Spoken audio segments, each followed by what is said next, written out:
oil treaty.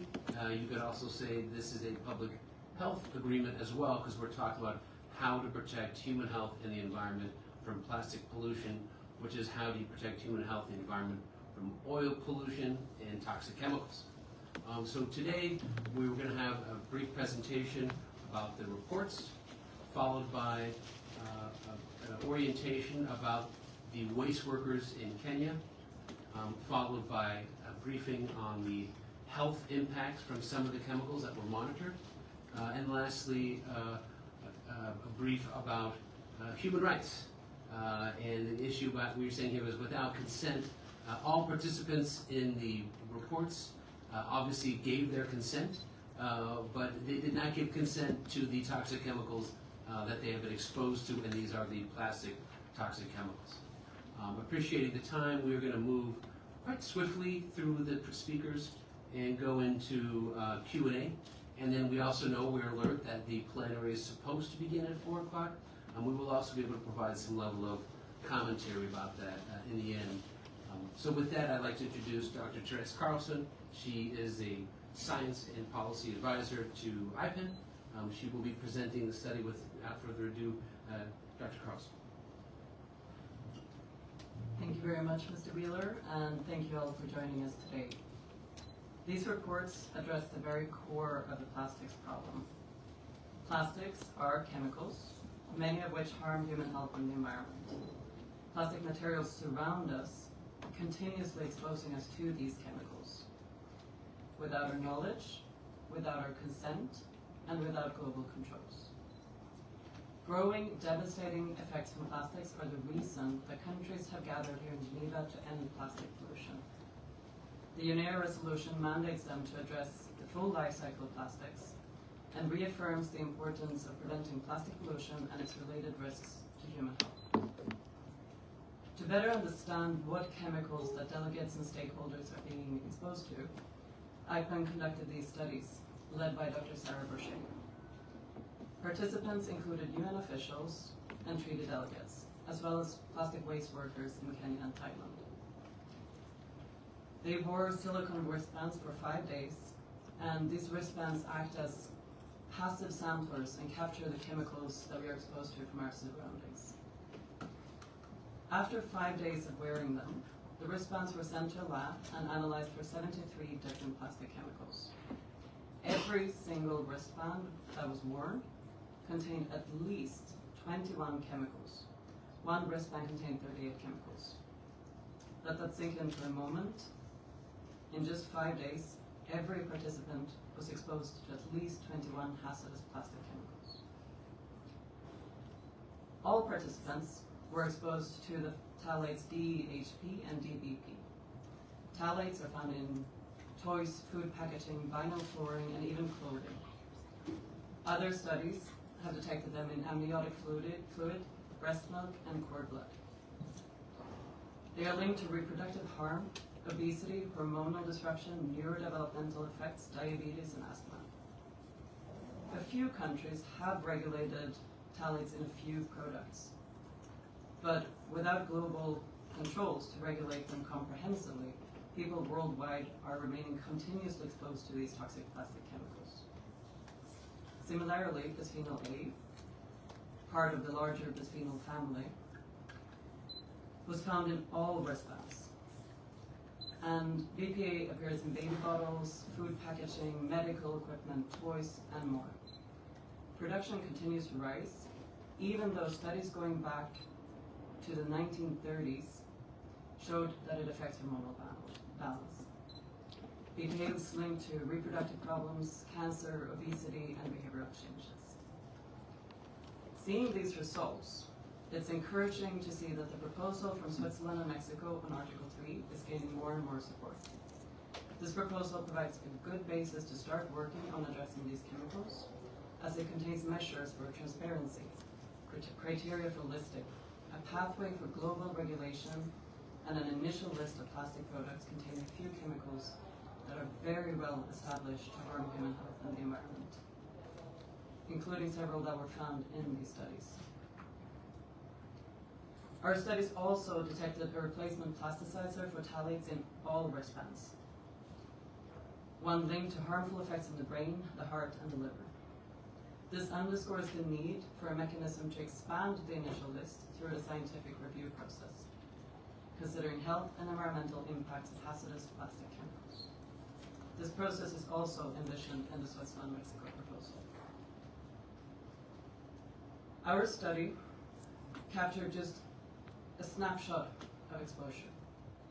Yet every participant had contact with at least 21 of the 73 chemicals that we tested for. Last week, also over a 5-day period, while we were all likely continuously exposed to roughly the same chemicals, support for the Switzerland-Mexico proposal grew from 65 to 85 countries, and we understand that more may have joined since. 5 days from now, I will be back home.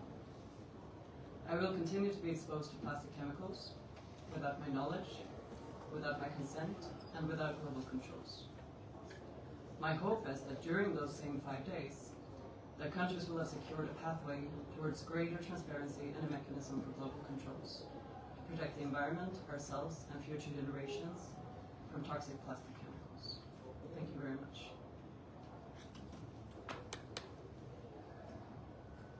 Thank you. Now I'm going to move to Dorothy Otieno from Kenya. Dorothy is from the Center for Environment, Justice, and Development. This organization led the work in Kenya, working with waste workers, as well as the control group of people working in offices. Dorothy, please. Thank you, Bjorn, and thank you all for coming. And it is true that Kenya was one of the participating organizations, CEJON at least, and the aim of this study was to assess the level of exposure to toxic chemicals between different groups. So we looked at waste pickers, we looked at waste recyclers, and we looked at a control group. And this was great because it was non-intrusive. All they had to do, the participants, was to wear the wristbands. So that was great. So as Therese has already explained, we looked at 6 chemicals, including phthalates and BPA, among others. And how we did it is that we did identify the participants, gave them the wristbands, and they had to wear this, as Therese already mentioned, for 5 full days, after which these were sent to the lab. But our expectations were that there would be a huge difference between the level of exposure from the waste workers, that is waste pickers and waste recyclers, compared to the control group. And why are we making this assumption, or why did we think that? Is because of the conditions within which waste pickers work. So in Kenya, for example, waste pickers work in dump sites, open dump sites. And these are areas that are exposed to mixed kinds of waste. These are also areas where waste burns unintentionally, which continues to expose the workers who work there to the toxic chemicals. And they do all of this work of trying to recover materials without any PPE, personal protective equipment. And now looking at the waste recyclers, because that was waste pickers working in dump sites, looking at waste recyclers, they work in a different scenario. It's not a dump site per se, it's an excluded area, well ventilated, and most of the things that they did was removing the bottle caps and the papers and shredding these materials. And the control group was people who sat in the office, like I did most of the time, and we did not have any occupational exposure to those plastics compared to the rest of the group. So noting these differences in occupational exposures, one of the interesting things that we find is that, as expected, yes, waste pickers are the ones that were mostly exposed to the toxic chemicals among the 3 groups. However, it is shocking that there was a slight difference between the level of exposure among the 3 groups. Yes, waste pickers were more exposed, but the difference between the groups was very small. And therefore, these led us to think that this is extremely concerning, because it doesn't matter whether you're a waste picker working in a dump site or you're a person who works in the office or whoever you are exposed to these toxic chemicals almost at the same level or at the same measure. For waste pickers, therefore, what we're calling for is that they deserve to work in a good, clean, safe, healthy environment. And this is part of the just transition discussion, which also has to feature in the Plastics Treaty. Just transition that's free from toxic chemicals, as we have seen that they are mostly exposed.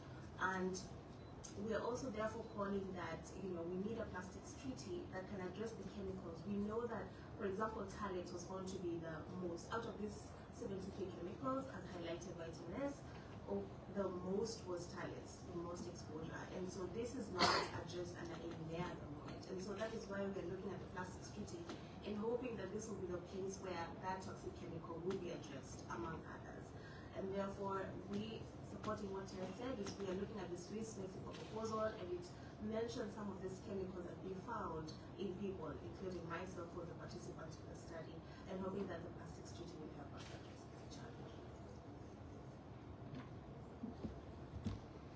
Thank you.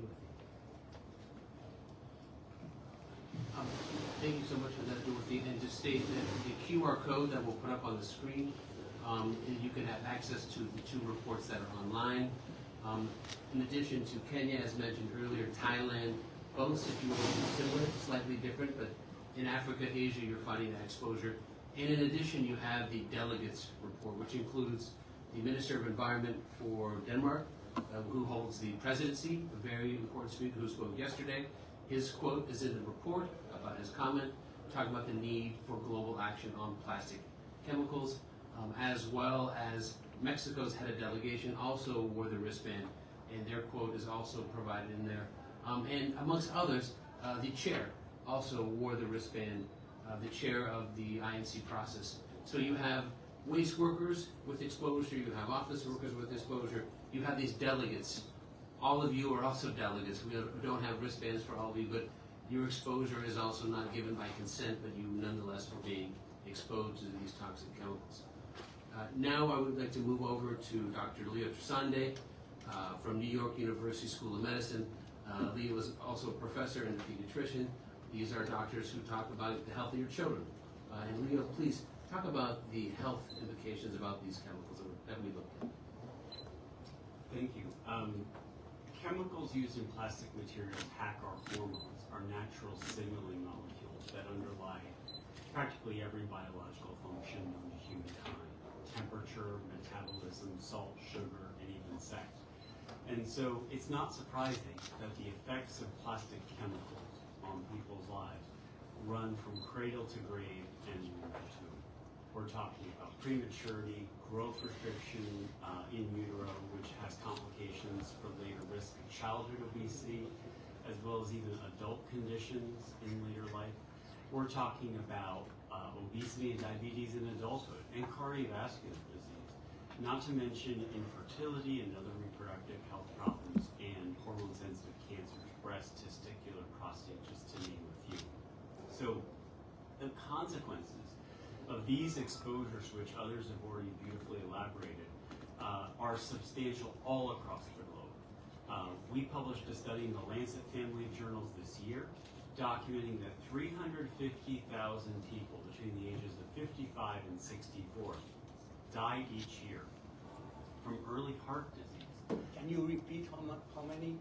350,000 people between the ages of 55 and 64 die each year from heart disease, and 70% of those deaths occur in the Asia-Pacific Economic Cooperation Zone.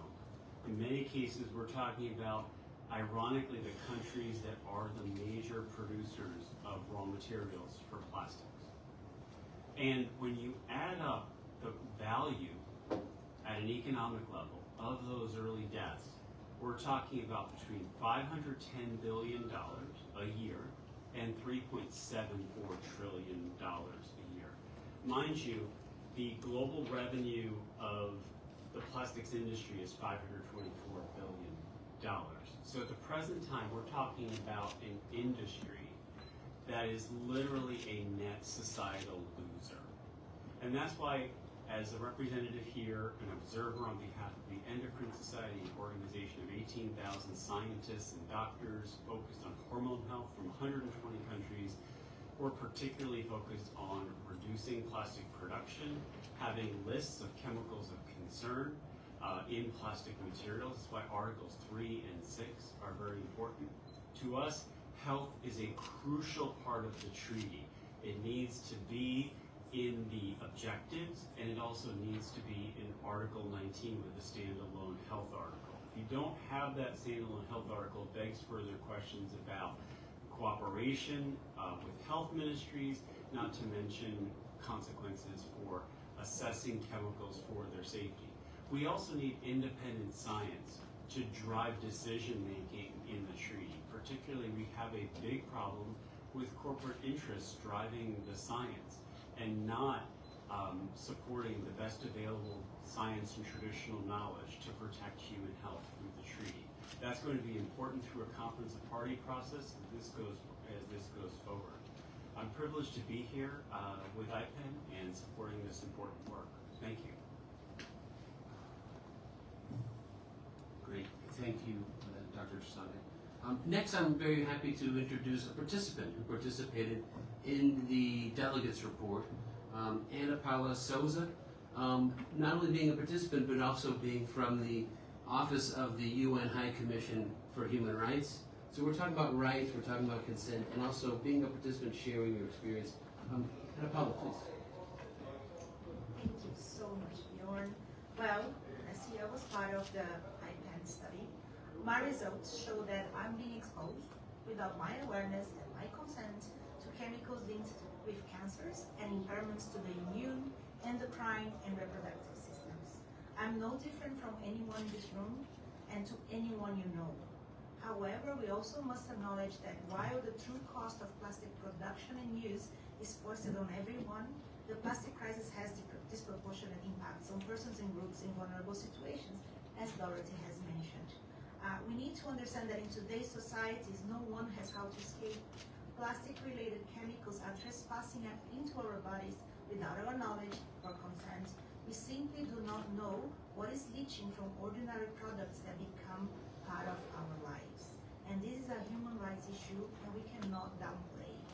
All people have the human rights to access to information about the known and suspected health and environmental hazards, harms and risks caused by chemicals, including additives, used in and released throughout the plastic life cycle. But there is little transparency about these hazards and risks, so individuals are unable to make informed decisions. And I would like to remind that all states already have obligations to respect, protect, and fulfill human rights. These obligations are not open to negotiations at INC and will not be superseded by a global plastics treaty.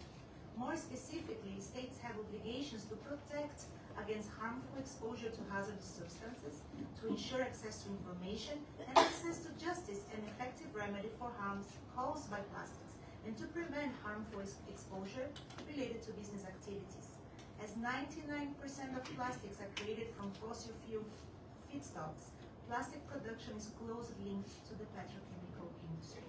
For decades, the plastics industry has been exerting undue influence and distorting facts or diverting attention to avoid or delay controls and protection, including by spreading disinformation on the false promises of recycling or hiding or denying information on the impacts of plastics on health. Here at INC, we are seeing how negotiations around Articles 3 on plastic products, Article 6 on supply, Article 19 on health have been extremely difficult, with an outcome still out of sight. While we have seen efforts to deny or dismiss well-established scientific consensus on the health impacts of plastic pollution, we have also seen a lot more independent science demonstrating how plastics can negatively impact human health through exposure to toxic chemicals and microplastics. And Dr. Leo is one of the ones that we have to thank for the work on bringing this awareness, and also IPEN to INC. Science must be protected. Unless we act on what science and other forms of knowledge are saying, we will be catapulting up towards an unrecognizable world, one filled with widespread pollution, poisoning our bodies. And I will leave you. Thank you, Paula. So that was a very rapid session of information. I'd like to thank our speakers. Before I open the floor, I just want to remind everybody that right now we are on track to quadruple the amount of plastics on the planet in less than half the time it took to get to this plastic crisis. From the 1950s to now, about 75 years since plastic entered the global market, has produced a certain volume of plastics. It's set to increase by 300% in the next 35 years. That means 4 times more plastics on the planet in the next 35 years. When there's more plastics, there's more chemicals. It's hard to track what exposures we're having, but we're going to be looking at more exposures. So with that, we're talking about oil, we're talking about human health, and here we're talking about exposures that people did not give consent to. I will now open the floor. If you would like to raise a question, please state who you're with and direct your question to one of the speakers. Are there any questions?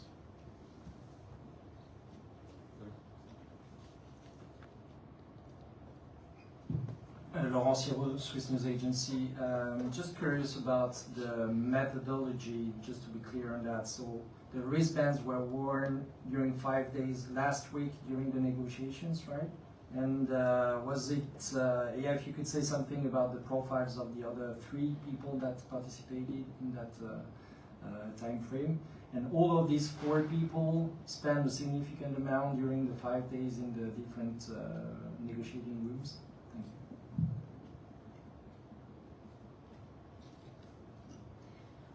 you. The wristbands were worn not specifically during those 5 days. The negotiations weren't going on one of those 5 days, but I imagine that they would be in similar environments during the 5 days. And for the profiles, you can see the details in the reports together with the quotes from the different people that have been wearing it.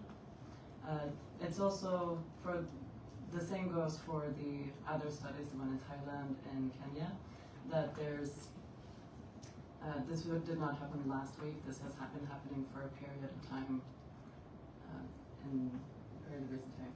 I'm not sure what the specific time was in Kenya. Last year in Kenya.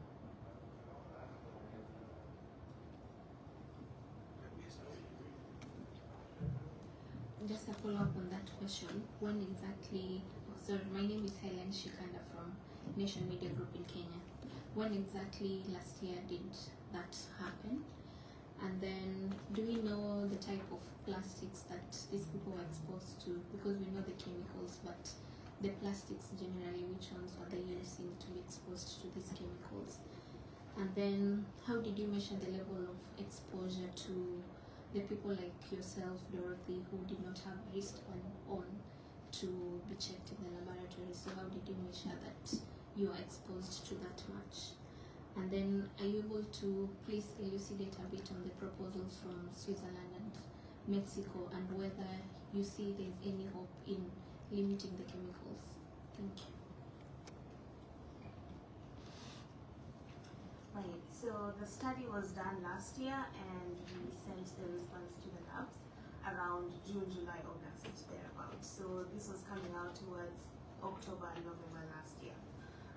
How did you measure for my case? I was one of the participants who were the response. So that my response was part of the analysis that went on for the control group. So I was one of the participants and the methodology was similar for the rest of the others. I will hand over to Therese to speak about the Mexico Switzerland.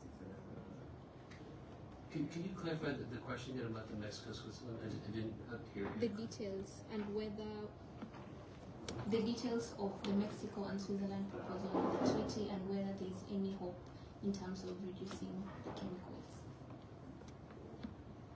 Thank you very much. Regarding the Switzerland-Mexico proposal, what we've been seeing is that there's been growing support from it. We've also heard from several countries that they're interested in joining it. So we do still have hope that this is something that is moving forward. Now, it is very hard to tell because all of these negotiations, all of these talks are happening behind closed doors and in very small rooms. So it is, at this point, hard to tell where things are standing, but we are happy to see that the support for that proposal is growing. The proposal is available publicly online, together with the list of countries that have signed as of the 10. And it provides mechanisms for global controls. It provides mechanisms for transparency. It contains an initial list, which is important since these are chemicals that we've known for a very long time that they are harmful to human health and the environment. And it provides for a mechanism to review future chemicals for inclusion, chemicals in plastics products. There was also one other question that you had asked is what type of plastics were the workers exposed to and even ourselves? At least for the waste recyclers, we can group and say that they shed PET bottles, these water bottles. So we know that for that group, it was PET. But the concern is that for the waste pickers and the control group, we have no idea what type of plastic we're engaging with and what is the source of exposure. Because when waste pickers are at the dump sites, they're dealing with all manner of mixed waste. So there isn't any clarity, and that is our concern, is that we need to know, and she mentioned transparency, we need to know what we are dealing with on a day-to-day basis to reduce the level of exposure to this. Just to follow up one thing about the Swiss-Mexico proposal, it's quite detailed. What we're expecting to happen here, we're going to get somewhat of a package deal or something quite skinny, not as detailed here from the chair, and that will be the negotiation going forward. We may be looking at some type of principled or skeleton agreement that could be built on. So when we say the Swiss-Mexican proposal, while the negotiations have been very tough, the one element that has generated so much clarity has been what's known as Article 3, and it's been very clear that Article 3 is really the epicenter of the conversation, while what we're trying to articulate is the momentum going up is really from the Swiss-Mexico proposal on the real need and desire to get global controls on chemicals of concern, and so that's extremely clear. Production and supply is a very hard conversation. It's still there, but the amount of movement going from 65 to 85 plus is the one growth that we've seen as far as momentum from the beginning once we got to Geneva. So I hope that provides some clarity, but I don't think you're going to see this is the Swiss proposal in the final package. It'll be very light because there's too much content to go through in this short period of time before the conclusion of Geneva. Additional questions? Go ahead. Hello, Lee Berner from Chemical and Engineering News, and this question is for Dr. Karlsson. So I have a couple of questions again about the methodology of these. So I guess the thing that sticks out to me is that there are so few people that wore the wristbands that you looked at. And so, you know, generally from a scientific point of view, if you only have a few members of a study, then it doesn't necessarily hold up in the greater population. So can you explain how you can kind of extrapolate from these small numbers to the general population of, you know, all three types of people who wore the wristbands? Thank you for that question. So this was indeed 3 smaller studies, but it fits into many, many, many years of science on exposures of these chemicals. There's been a lot of scientific data that has come out showing that phthalates are present in 100% of tested persons. So this adds to the already existing and growing body of science that shows that these are chemicals that everyone everywhere are being exposed to. In terms of the methodology, again, they were worn for 5 days. It is a snapshot in time, but it does show that all of these participants were exposed to at least 21 chemicals in just 5 days. And just to add to that, we only tested for 73 chemicals. We know that there's around more than 16,000 chemicals that have been identified as being associated with plastics. So this really is just a snapshot. It shows that that everyone are being exposed globally, and adds to that already existing scientific knowledge, further confirming that. But it doesn't show the full picture, because the full picture would likely be a significantly higher amount of chemicals.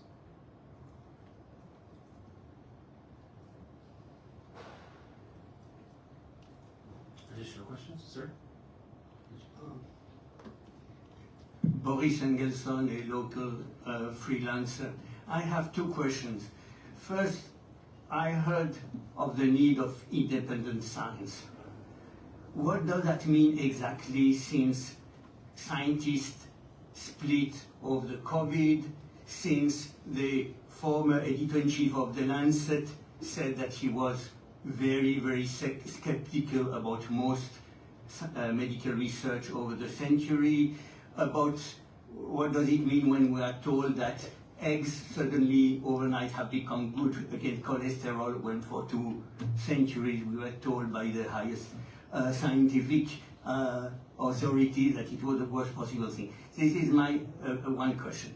The second, after 10 days, I think I have got the idea that plastics might be harmful, either because they are too big or because they are too small, and that nanoparticles can get into the body, into the blood, and cause harm.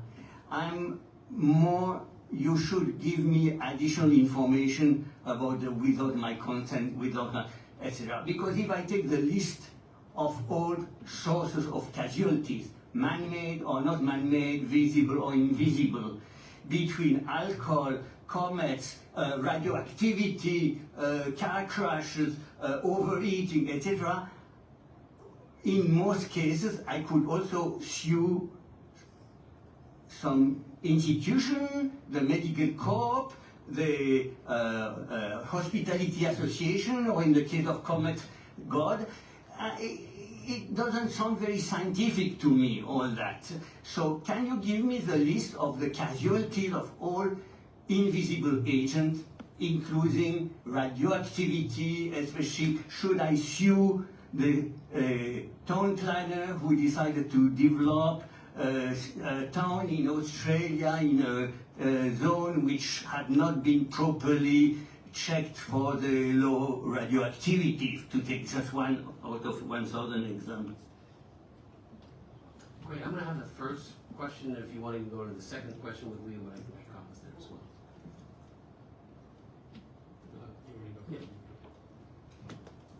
So, let me just say simply that this is a science that is very well established and mainstream. We're talking about 2 reports of the Endocrine Society, a WHO UNEP report, the second of which will be coming out of the UN Environment Assembly in December.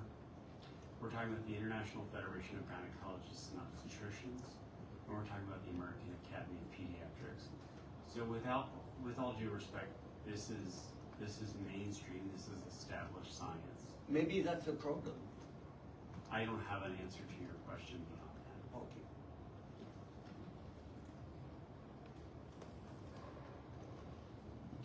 Yeah, and I think that the last thing is you're looking for specific data that we can provide you with the fact that it's established. We can provide you more information, whether the data looking at smoking rates going down, stuff like that. But what you're hearing from us is that these are chemicals that have grown. When the conversation first began, there was about 12,000 chemicals of plastics. More data is coming in. There's about 16,000 chemicals on plastics. This is science catching up with the industry who's generating chemicals in laboratories and putting them on the market. And years later, you have regulation. So after the damage is done, typically whether it's PCBs, Agent Orange, a variety of well-established toxic chemicals are coming on the market.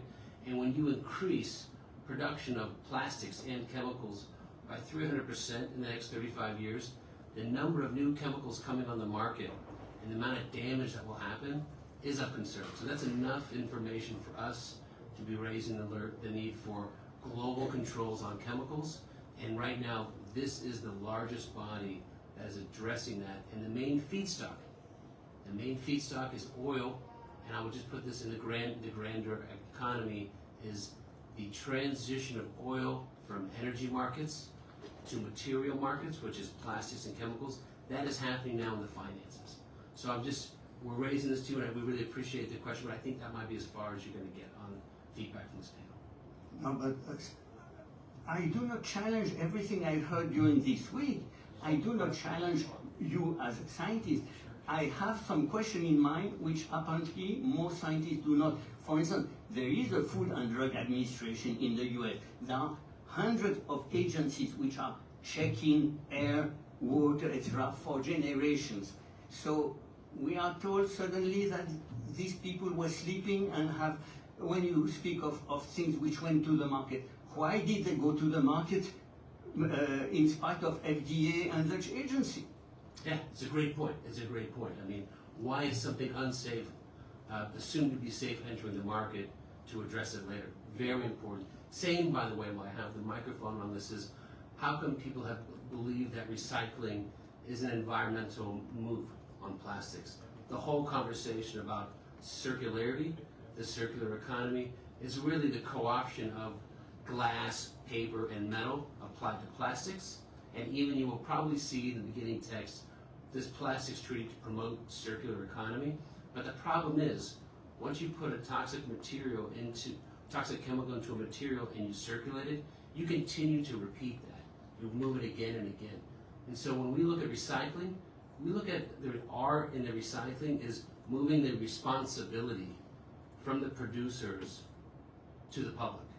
So you simply move responsibility of that material to the public, and it's captured in leakage, litter, or recycled. So when you hear circularity, when you hear recycling, that is a move to move the responsibility downstream.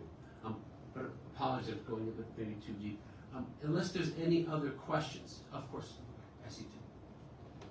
Hi, Joseph Winters for GRIST. This is maybe a question for Dr. Trasande. You mentioned the importance of a standalone article on health in the treaty. The most recent draft has just been released and it does not include such an article. I'm curious if you can comment on like the implications for human health of not having that kind of specific health call out in the final agreement.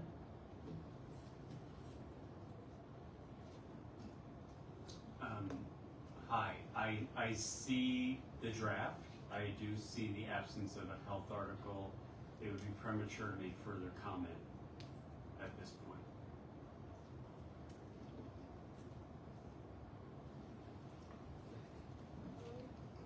Yeah, thank you very much for the reports.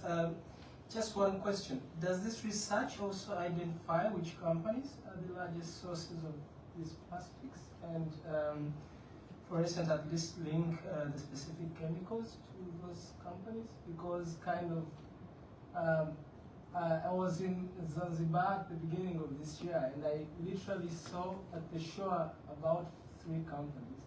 And every time I look at these reports, I'm always wondering whether they are bold enough to call out these companies and who is producing these plastics.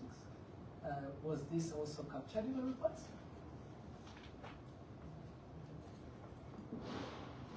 Thank you for that question.